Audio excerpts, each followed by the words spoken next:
Assalamualaikum warahmatullahi wabarakatuh.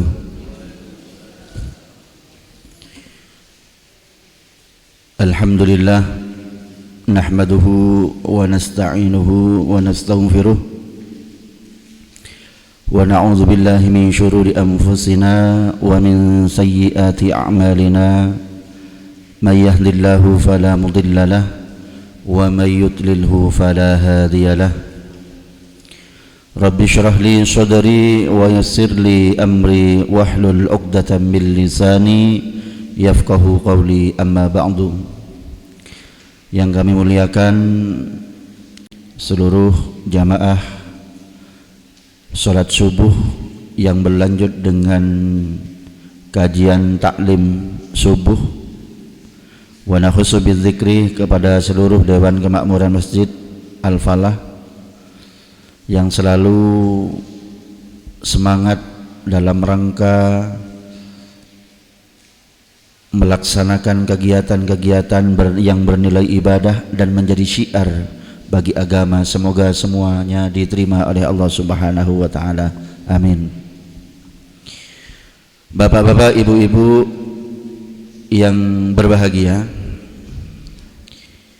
sebelum melanjutkan beberapa hal yang berkaitan dengan tafsir dalam surah yang pernah kita kaji sebelumnya, yaitu surat Al-Falaq, dan insyaallah pada kesempatan kali ini kita akan lanjutkan dengan tafsir surat An-Nas.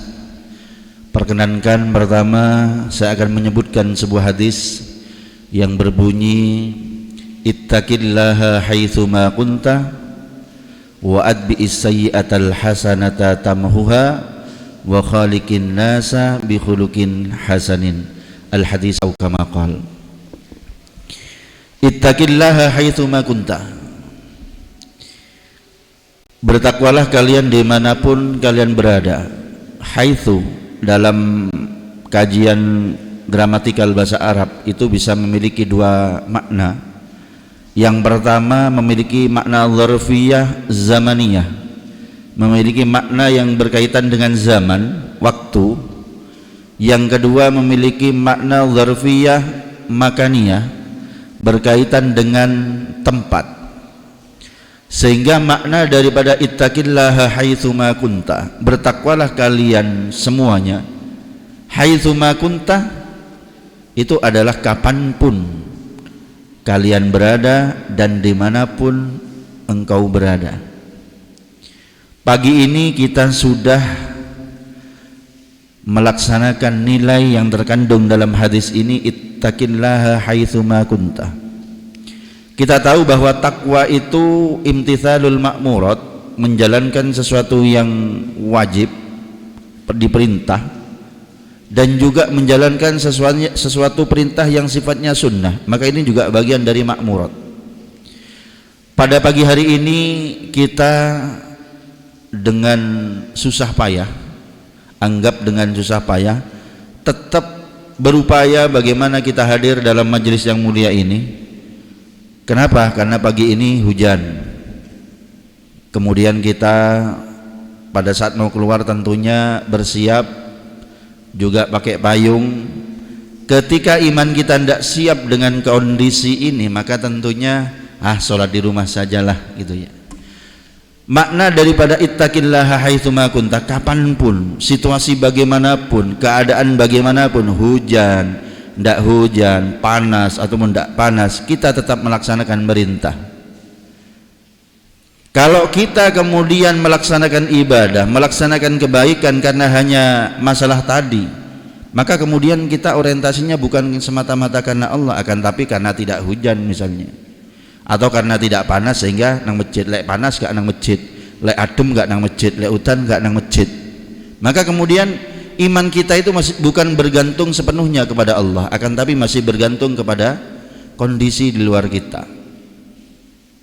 Sedangkan haitsu ma kunta, kapanpun itu, misalnya kita sholat tahajud, terkadang kan ada waktu yang kemudian waktunya sangat dingin, kita tetap berupaya bangun untuk sholat malam. Maka ini bagian daripada pengejawantahan makna daripada ittaqillaha haitsuma kunta. Dimanapun, entah di masjid, di tempat yang kemudian ada orang, tidak ada orang, itu tidak merubah hati kita. Kita melakukan ibadah bukan karena ada mereka. Mereka siapa? Misalnya orang-orang yang memiliki pengaruh terhadap kita, bukan karena orang tua kita, bukan karena mertua apalagi misalnya ya, atau karena atasan kita misalnya. Kita melakukan kebaikan murni karena Allah Subhanahu wa ta'ala.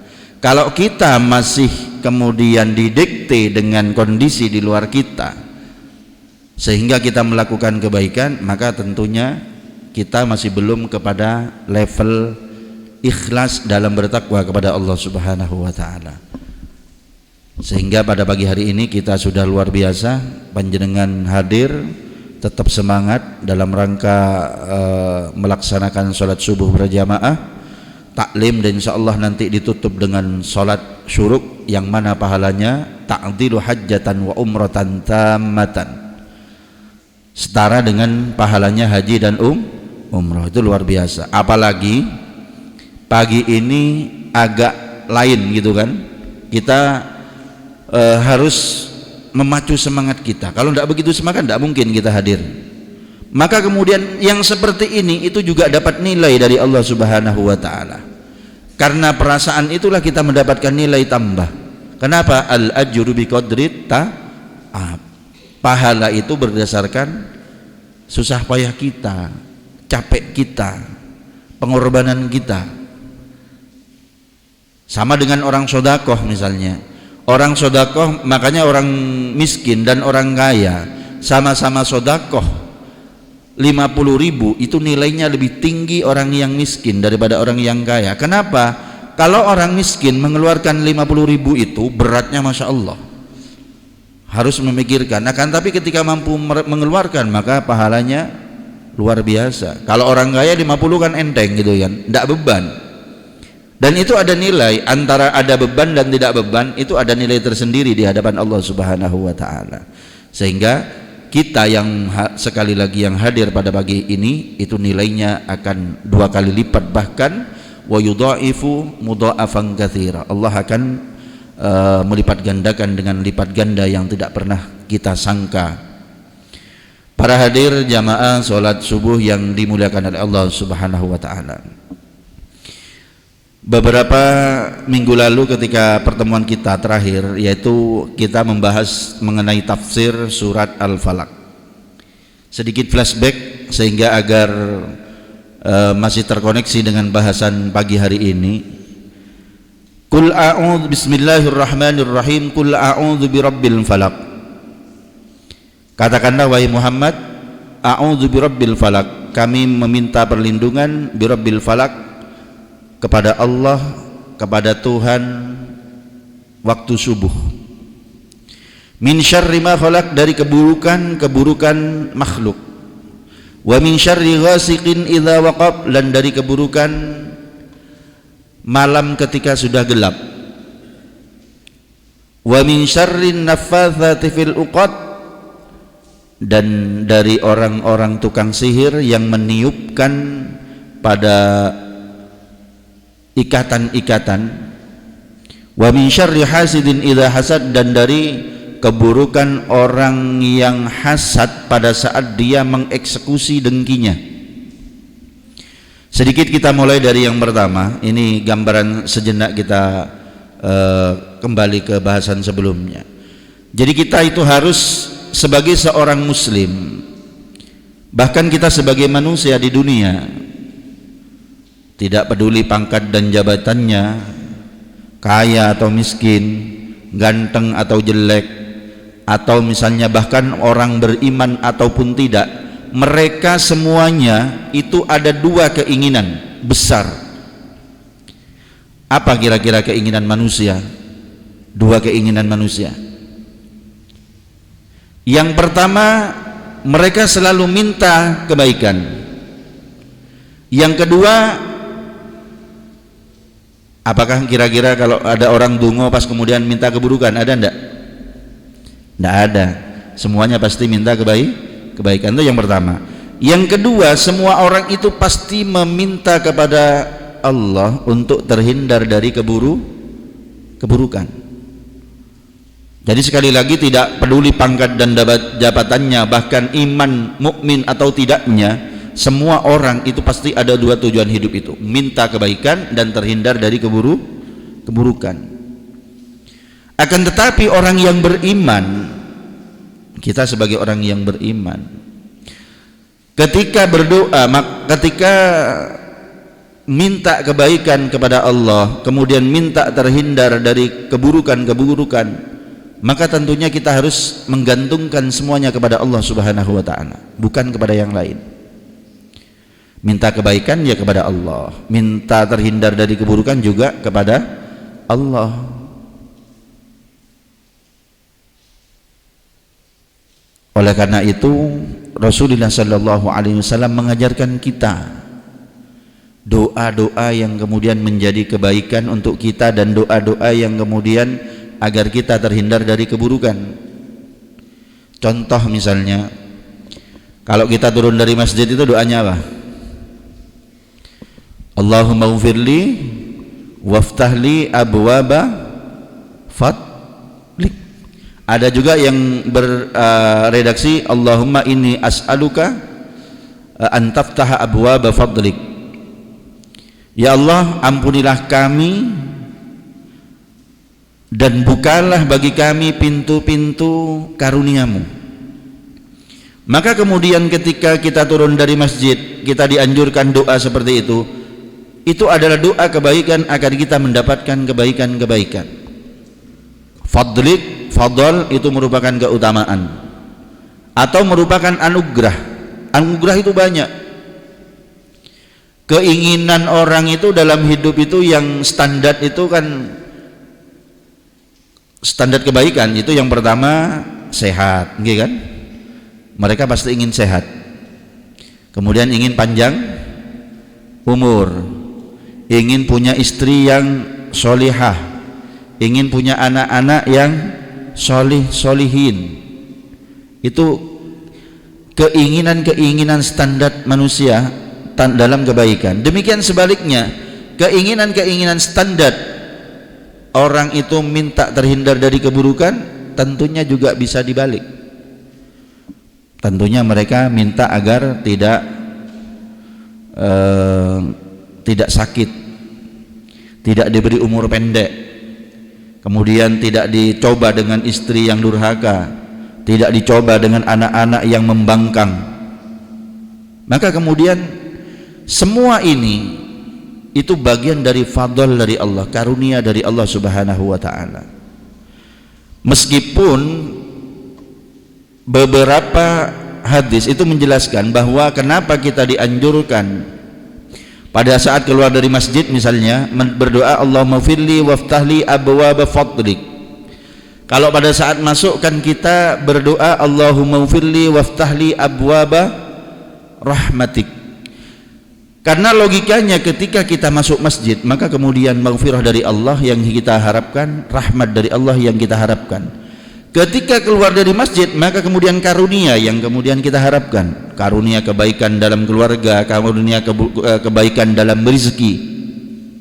Sehingga dikatakan, makanya dalam ayat itu dikatakan, wa idza qudiyatis sholatu fantashiru fil ardi wabtaghu min fadlillah. Makanya idza nudiya lis-sholati min yaumil jum'ah fas'au ila dzikrillahi wa dzarul baik. Ketika kalian dipanggil untuk menunaikan sholat, maka tinggalkan sholat Jumat konteks ini, tinggalkan wa dzarul baik, tinggalkan jual beli.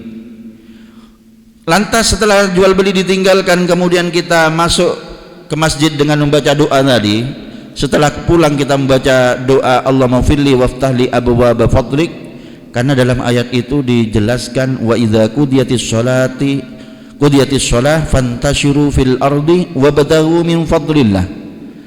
Maka kemudian kalian setelah melakukan sholat, yaitu sholat Jumat tadi, kembalilah kalian ke tempat masing-masing kalian, bertebarlah kalian dimanapun, kemudian carilah fadl, anugerah, karunia dari Allah Subhanahu wa ta'ala. Maka kemudian ini anjuran gantungan kita tentunya berharap kepada Allah Subhanahu wa ta'ala. Berharap kebaikan, kita membukanya dengan meminta kepada Allah Subhanahu wa ta'ala, bukan kepada yang lain, bukan kepada dukun, bukan kepada keris, atau bukan kepada batu misalnya dan lain sebagainya. Kemudian dalam konteks kita ingin terhindar dari keburukan, Rasulullah SAW juga mengajarkan doa. Misalnya ada doa biasanya amalan pagi petang. Kalau pagi itu biasanya ada bismillahilladzi la yadurru ma'asmihi syai'un fil ardi wala fis sama' wa huwas samiul alim sampai 3 kali. Kemudian dilanjut dengan bismillahi masyaallah la yasuqul khaira illallah, bismillahi masyaallah ma kana min ni'matin fa minallah, masyaallah la haula wala quwata illa billah. Pagi 3 kali, sore juga 3 kali. Kemudian ada juga sunnah dari Rasulullah yang kemudian tambahannya dengan doa a'udzu bikalimatillahi tammati min syarri ma khalaq. Aku berlindung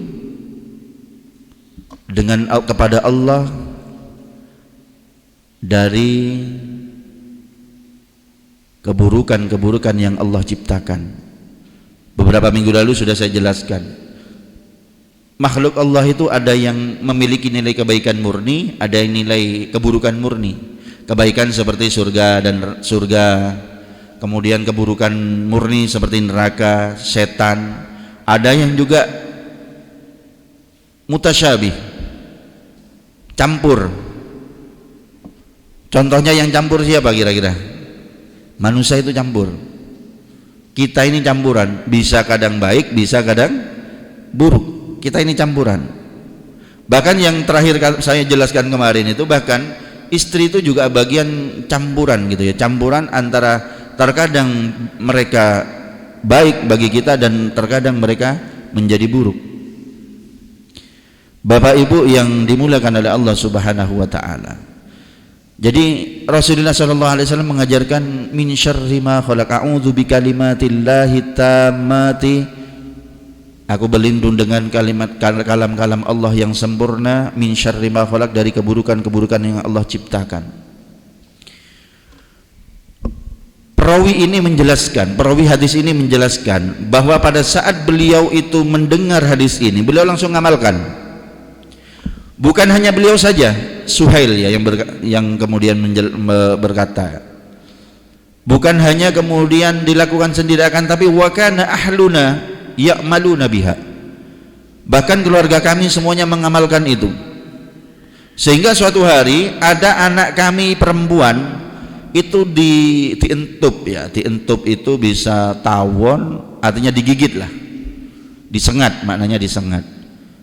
Berbisa, hewan berbisa, bisa ular, apalagi kalajengking, apa yang berbisa lagi ya, pokoknya kemudian digigit hewan yang berbisa. Kemudian apa ternyata? Ma'alaiha min waj'in, dia tidak merasakan sakit sama sekali. Kenapa? Karena barokahnya a'udzu bikalimatillahi tammati min syarri ma khalaq.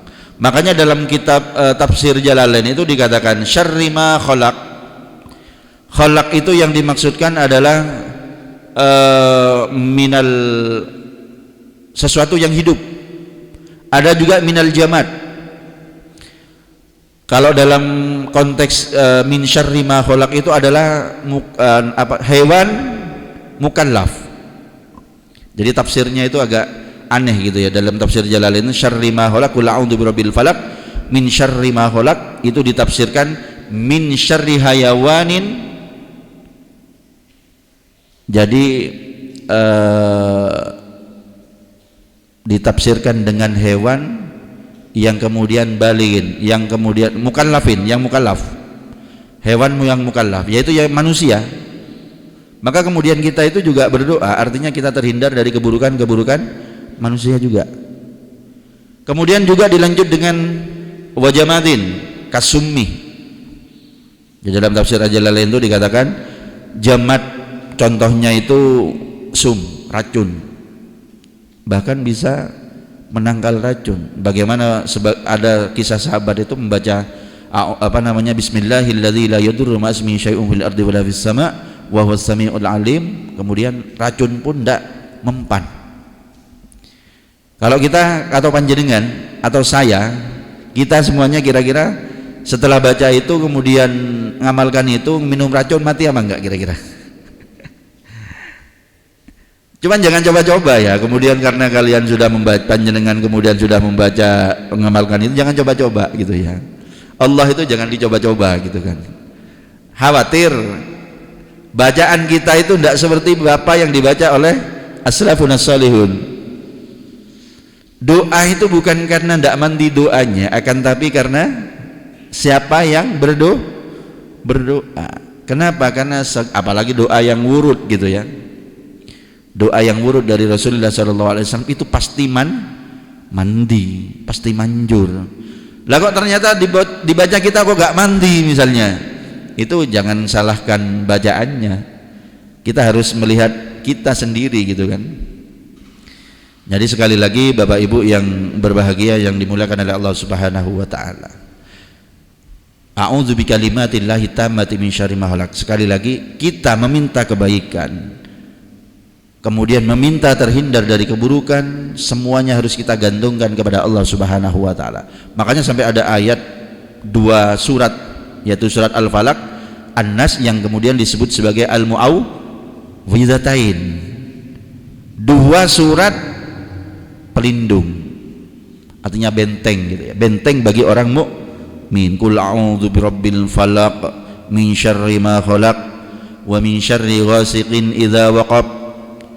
Dari keburukan malam yang sudah mulai gelap. Kenapa? Karena kalau malam itu, apalagi waktu-waktu rub-surup katanya orang Jawa itu, setan itu kan sudah mulai keluar, kuat menampakkan eksistensinya. Sehingga la tursilu mawasyiyakum wa auladakum wa sibyanukum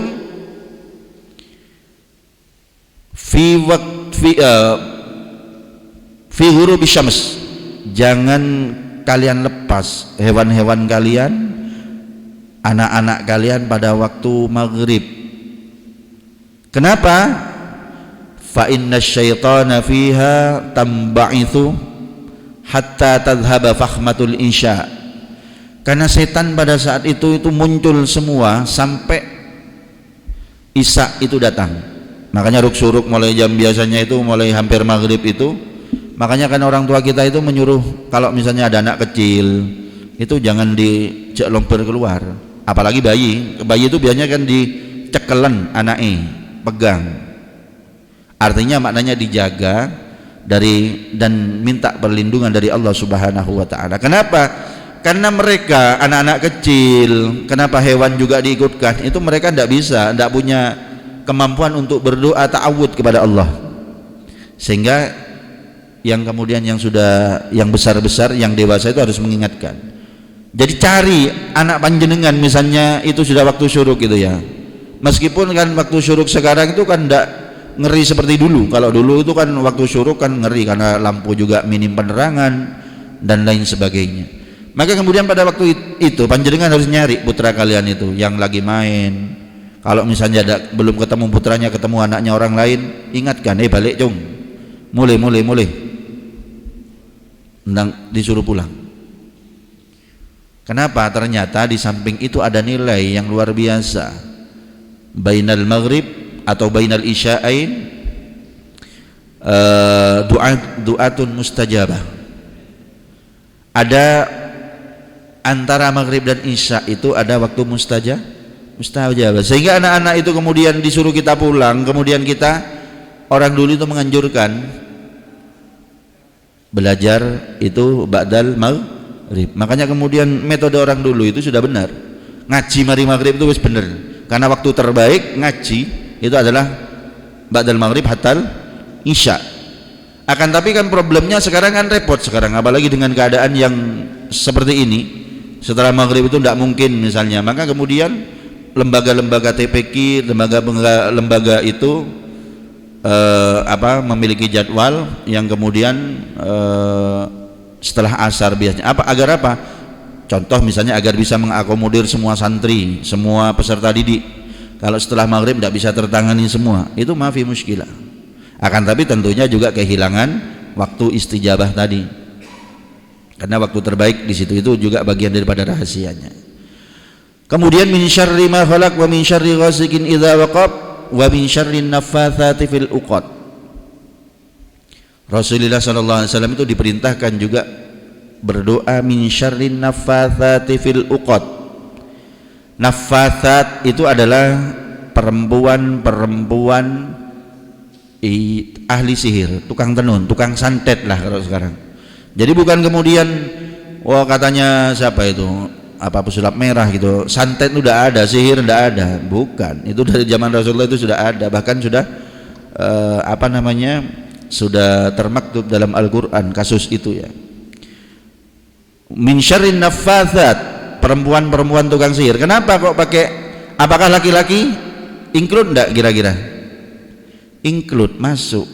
Jadi tukang sihir itu kan enggak hanya perempuan, laki-laki pun juga ada yang tukang sihir. Bahkan kalau sekarang itu lebih dominan tukang sihir daripada tukang sihir laki-laki daripada perempuan. Kenapa? Karena pada zaman jahiliyah dulu itu mayoritas tukang sihir, tukang tenung dan lain sebagainya itu adalah perempuan, bukan laki-laki. Sehingga secara khusus di sini disebutkan dalam ayat ini min syarrin naffatsati fil uqad. Naffatsat itu bentuk perempuan, bentuk muannas. Cuman meskipun demikian itu tidak kemudian menghilangkan makna yang laki-laki juga, enggak. Yang laki-laki juga.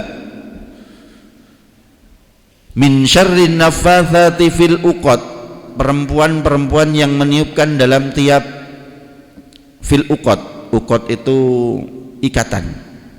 Makanya jangan heran kalau panjenengan misalnya ada orang sakit terkadang nggak sembuh-sembuh, ternyata setelah ada isyarah misalnya digolai ada ikatan-ikatan seperti pocong-pocongan kecil, itu kadang ada, itu memang pocong-pocongan kecil yang kemudian ditali dan ternyata di situ ada rambut. Itu bukan rambut siapa, terkadang rambut orang yang memang sihir.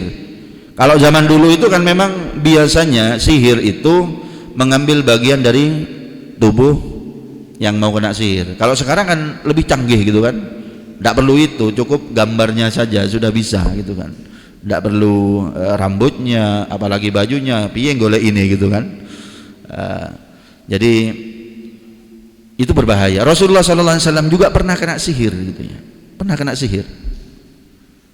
Parahnya itu, ukotnya itu, nafasa tukang sihir dulu itu kemudian naleni sesuatu yang kemudian dibuat ikatan-ikatan tadi, itu tidak kemudian ditaruh di tempat terbuka, tidak, ditaruh di tempat tersembunyi yang kemudian jarang orang berpikir untuk bahwa tempat itu di situ. Bahkan yang nyihir Rasulullah itu ikatannya itu ternyata ada dalam sebuah sumur yang kemudian sumur yang sudah mati gitu ya, dan masih ada di dalam batu ya, di bawah batu. Sing sumur yang sudah tidak terpakai yang kemudian juga cek nangi sore batu. Akan tapi karena malaikat Jibril kemudian memberikan dan diruqyah Rasulullah SAW pada saat sakit, beliau itu diruqyah. Ruqyahnya bagaimana? Ya ono sebulan pisan gitu ya. Rasulullah pun pada saat meruqyah, makanya ayat yang paling sering dibuat ruqyah itu Al-Ikhlas, Al-Falaq, An-Nas. Jadi panjenengan tidak perlu jadi tirakat sampai puluhan tahun untuk jadi tukang peruqyah, atau misalnya cukup dengan baca itu dengan keyakinan tinggi waras gitu ya. Masalahnya kan lagi-lagi problem personal yang kemudian menghambat untuk ijabah atau untuk qabul gitu ya. Al-Falaq dan An-Nas itu mandinya luar biasa. Malaikat Jibril itu meruqyah Rasulullah dengan dua surat tadi. Jadi bahkan diriwayatkan oleh Sayyidah Aisyah, anna Aisyah anna Nabiy sallallahu alaihi wasallam kana idza istaka dari Sayyidah Aisyah ketika bahwa Rasulullah SAW ketika beliau sakit, maka kemudian membaca ayat-ayat tadi, wayam thumma yamfuthu, kemudian meniup, apa istilahnya, disuwuk gitu ya, kalau sekarang itu disuwuk bahasanya, disuwuk. Bahkan falamma ishtadda, katanya Sayyidah Aisyah, falamma ishtadda waj'uhu wa nafakhtu wa amfuthu gitu ya. Pada saat Rasulullah SAW itu sakitnya parah, maka kemudian yang ngeruqyah itu Sayyidah Aisyah dan dibacakan bil muawwidzatain tadi. Rasulullah SAW pada saat idza ishtaka yaqra'u bil muawwidzatain, membaca dua surat tadi, wa yamfuthu, dan kemudian nyembur. Berarti tidak heran kalau orang sekarang itu air diambil kemudian ditiup, itu ada sanadnya dari Rasulullah SAW. Jadi ditiup agar apa? Katanya Sayyidah Aisyah, roja barakatiha, mengharap barokah bacaan muawwidzatain. Jadi dari dulu itu memang ruqyah sudah ada. Disembur.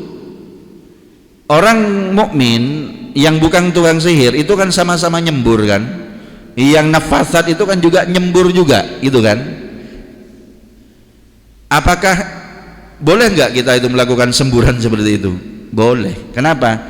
Karena yang dibaca oleh nafasat tadi berbeda dengan apa yang kita baca. Kalau nafasat itu kan misalnya sun matak ajiku dan seterusnya, biasanya kalau doa-doa Jawa itu doa-doa yang dilarang itu kan, doa-doa sihir dan lain sebagainya, itu disuwukno, ditiupkan ke air atau ke media yang kemudian bisa membuat yang dia tuju itu sakit misalnya. Kalau kita yang mukmin nyuwuk juga bisa, niup itu tidak apa-apa. Kenapa? Karena bacaannya beda. Al-Falaq. Akan tapi kalau sekarang kan banyak ayat-ayat syifa, itu hanya wa idza maridtu fa huwa yashfin. Jadi kita baca-baca Quran itu juga bagian dari syifa wa rahmah, bagian dari ayat-ayat syifa, itu banyak yang bisa kita gunakan. Masalahnya kita itu kan tidak percaya diri gitu kan, sehingga pada saat sakit kemudian minta tabib untuk mengobati dan lain sebagainya. Terkadang kita tidak pede kalau misalnya gangguan-gangguan dari yang astral gitu kan, itu dibacain Al-Falaq dan An-Nas itu hilang. Catatannya kudu ya yakin.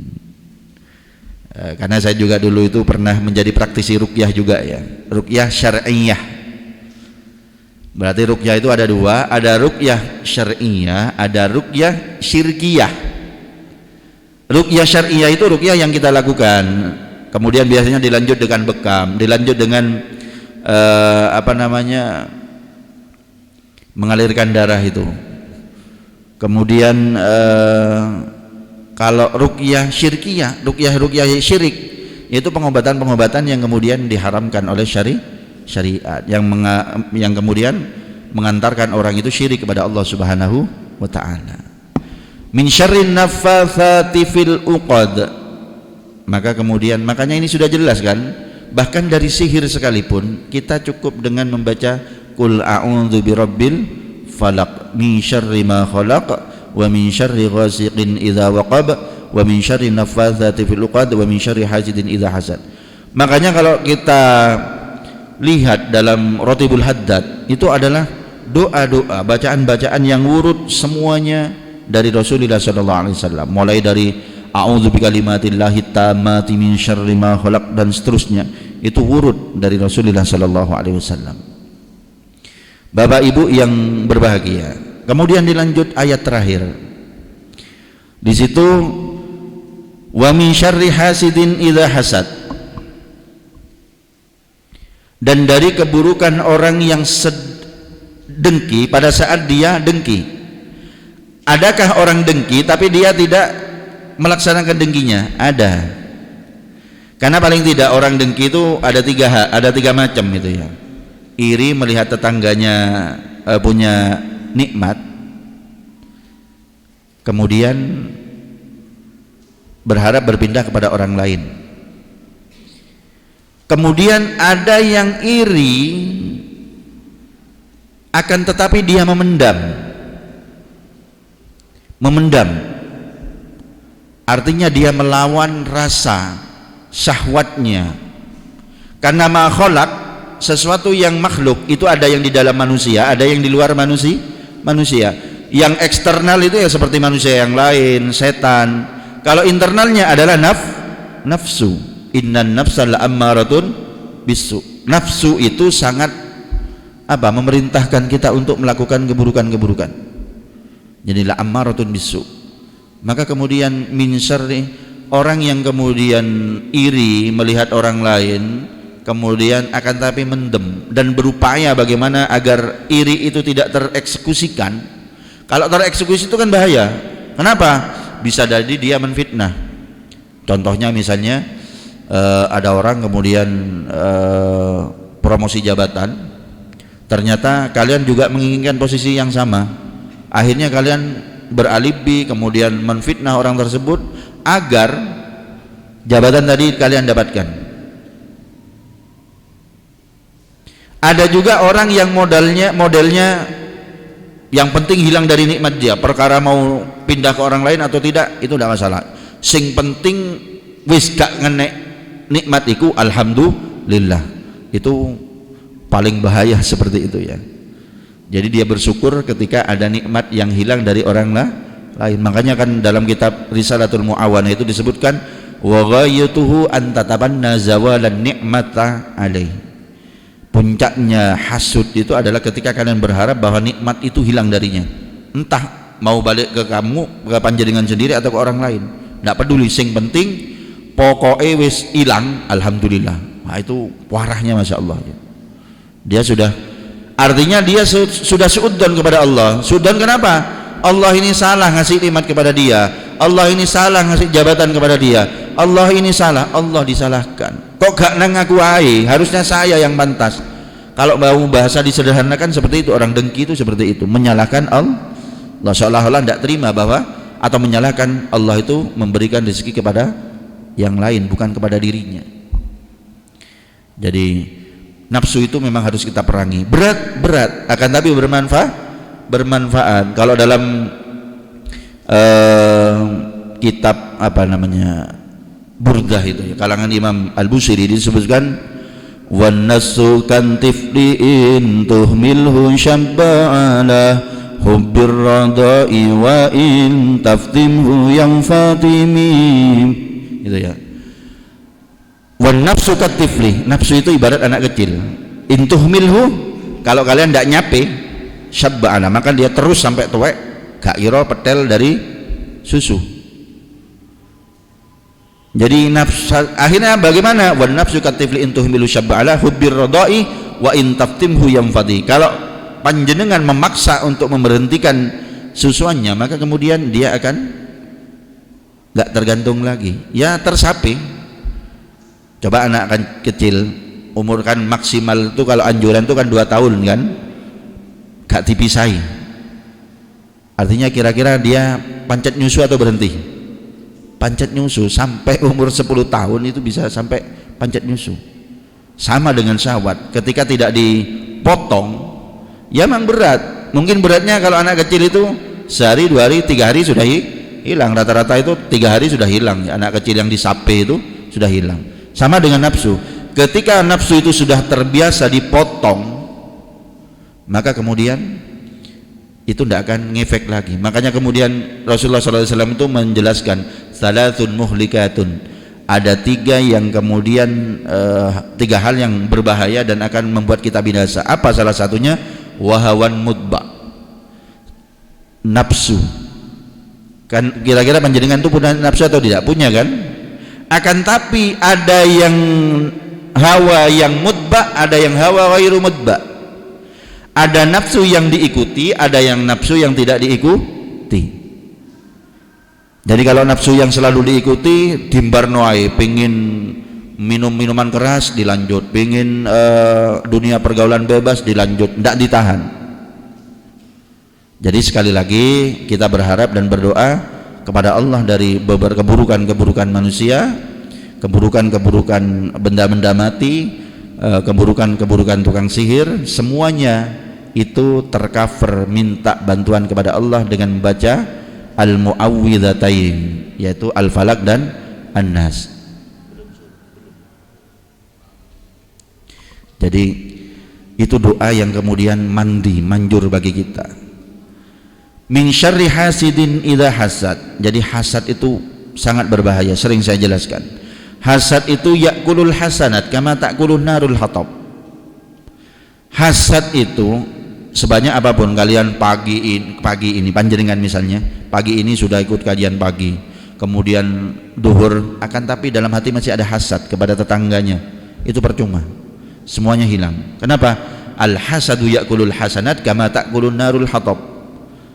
Seperti halnya api yang kemudian membakar kayu bakar. Kalau kayu biasa yang tidak siap dibakar itu kan terbakarnya kan susah, sulit, apalagi kayu basah misalnya.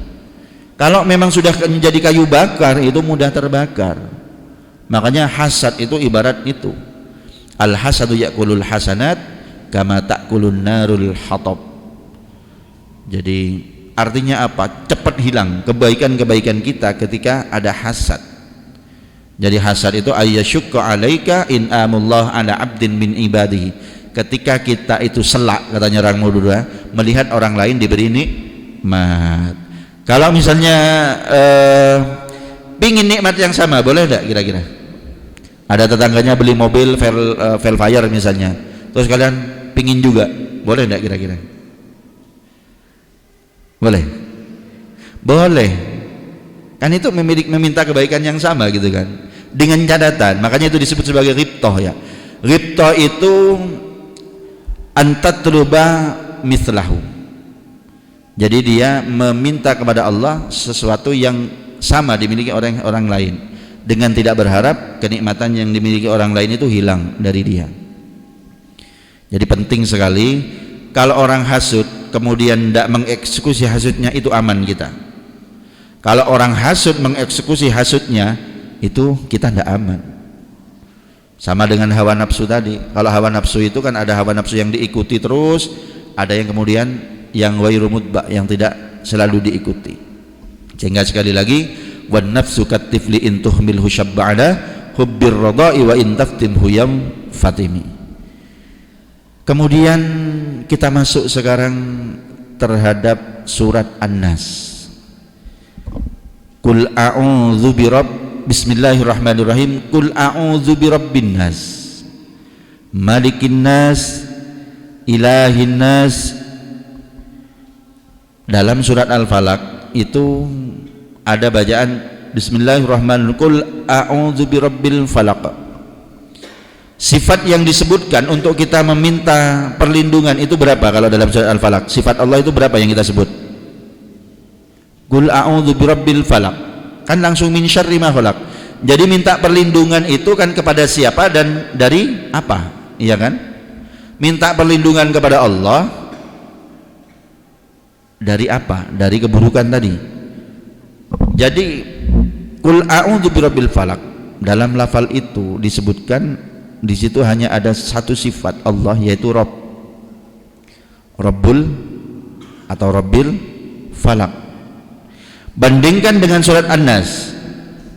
Surat An-Nas itu Allah menyebutkan berapa sifat? Qul a'udzu birabbin nas, 1. Malikin nas, 2. Ilahin nas, 3. Kira-kira maknanya apa? Kalau keburukan-keburukan min syarri ma khalaq dalam Al-Falaq itu Allah cukup menyebutkan satu namanya saja. Kalau dalam surat An-Nas ternyata Allah menyebutkan sampai 3 sifatnya.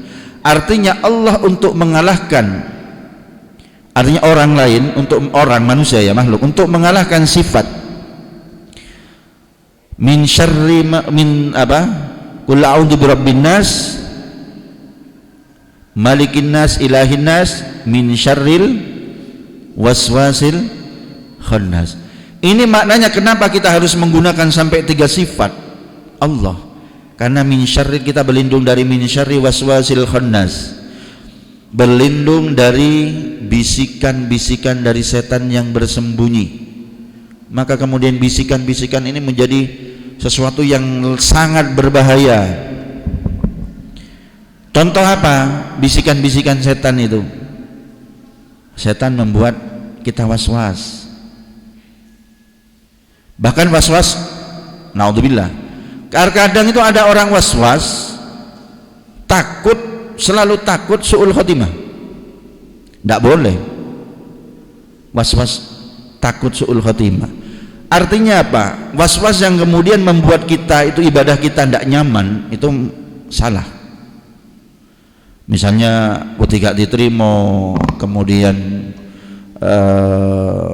artinya kemudian ibadah kita tidak ibadah kita tidak nyaman dengan sifat itu, dengan sifat was-was itu. Kita ditakdir pernah sujud, itu sudah rezeki yang luar biasa. Maka jangan pernah menyesal, karena setan itu ingin membuat kita menyesal gitu kan, dengan was-was kita, bahkan takut su'ul khotimah. Kalau misalnya dengan was-was itu kemudian menambah kita kebaikan, itu tidak apa-apa. Was-wasnya misalnya was-was takut tidak husnul khotimah sehingga kita selalu meningkatkan ketakwaan kita, mafi muskilah. Akan tapi kalau misalnya was-was malah membuat ibadah kita itu tidak nyaman, kepikiran terus, itu kan sama balance, kan harus balance antara khauf dan roja, takut karena siksaan Allah dan juga berharap kepada rahmat Allah. Makanya harus balance itu. Takut boleh, akan tapi ojo wedi tok. Kenapa? Karena ketika takut kita akan terjerumus dalam masa ketakutan kita, sehingga kita tidak pede dengan rahmat Allah. Makanya kata Al-Imam Al-Ghazali itu lebih penting mana ar-roja dengan al-khauf. Maka Al-Imam Al-Ghazali itu lebih menjawab roja, berharap.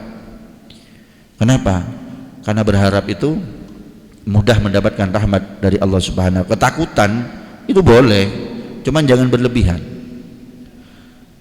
Jadi kenapa Allah Subhanahu wa taala? Karena menggunakan 3 sifatnya dalam surat An-Nas, karena saking berbahayanya waswasil khannas, was-was yang dibisikkan oleh setan yang selalu berbisik, yang bersembunyi. Contoh misalnya was-was wudu mulai jam 9 pagi, yang mau selesai jam setengah 10. Nawai gak nyampe. Atau misalnya kalian mau sholat, kalau sholat sendirian mafi muskilah, kalau pas jamaah imamnya salam, kalian masih belum takbiratul ihram, Allah gak mari-mari, itu namanya kena bisikan setan. Kita tidak dibuat nyaman oleh setan untuk beribadah. Siapa itu setannya? Karena semua setan itu kan punya job desk masing-masing gitu kan, punya job deskripsi masing-masing, yang kemudian membuat was-was. Itu walhan namanya, setan walhan. Jadi kalau misalnya ada orang yang kemudian gampang was-was, itu ketahuilah di situ banyak setan walhannya. Wudu gak mari-mari, atau misalnya takut najis, takut mutanajis dan seterusnya, itu biasanya banyak setan walhannya. Makanya secara keseluruhan kita dianjurkan dengan membaca Al-Mu'awwidhatain, 2 surat yang menjadi pelindung. Mungkin ini yang bisa saya sampaikan, semoga memberikan manfaat dan kita tetap istiqomah dalam minta kebaikan kepada Allah dan juga minta perlindungan dari keburukan juga kepada Allah Subhanahu wa taala. Amin Allahumma amin. Ihdinas siratal mustaqim, wallahul muwaffiq ila aqwamit thoriq. Cuman sebelum kita lanjut, kita tutup dengan, sebelum salam kita tutup dengan bacaan kafaratul majalis. Semoga majelis ini memberikan keberkahan bagi kita, keluarga kita, anak-anak kita, tetangga kita, dan seluruh masyarakat yang ada di sekitar Masjid Al-Falah. Amin. Subhanakallahumma wa bihamdik, asyhadu an la ilaha illa anta, astaghfiruka wa atubu ilaik. Subhanakallahumma wa bihamdik, asyhadu an la ilaha illa anta, astaghfiruka wa atubu ilaik. Subhanakallahumma wa bihamdik, asyhadu an la ilaha illa anta, astaghfiruka wa atubu ilaik. Assalamualaikum warahmatullahi wabarakatuh.